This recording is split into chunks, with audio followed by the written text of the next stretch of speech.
मुंबईहून विकास निघाला की दादाने इथं झेलून तुमच्या पदरात टाकायचा, ही ट्युनिंग. हे कुठेतरी दोन नेत्यांमध्ये एक ट्युनिंग, एक दोन चांगले काँग्रेसचे कार्यकर्ते म्हणून त्यांनी जेव्हा काम सुरुवात केली, एक चांगला बॅलन्स होतं की मुंबईमध्ये भैया जेव्हा राहायचे तर मोठ्या नेत्यांची भेट व्हायची, मोठे प्रश्न मोठ्या नेत्यांना आपल्याला भेटायला मुंबईत राहावं लागतं. मग दादाने इथं फिल्डिंग केली, इथलं सगळं काम दादा सांभाळायचे. फक्त त्यांना जेव्हा विधानसभेचं सभागृह भरायचं त्यावेळेस आवर्जून त्यांना तिथं आपली हाजरी लावावी लागायची, तर त्या सेशनसाठी म्हणून ते जायचे. पण एक चांगल्या पद्धतीचा एक ताळमेळ आम्ही एवढ्यासाठी ते सांगतोय की आता नवीन खेळाडू जे मैदानात उतरलेत, आपले आवडते त्रिंबक नाना, की त्यांनाही हे कळावं की ही पुढची ट्युनिंग कशी असली पाहिजे.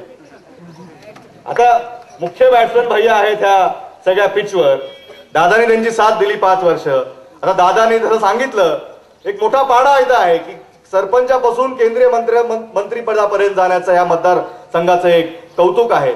तर त्याच पद्धतीने तेही सांगितलं की तुम्ही काळजी करू नका, माझी नाराजी नाहीये, मला माहितीये साहेब आहेत, आमदारकीचं तिकीट जर नाही मिळालं तर अजून मोठं काहीतरी मला मिळणार आहे.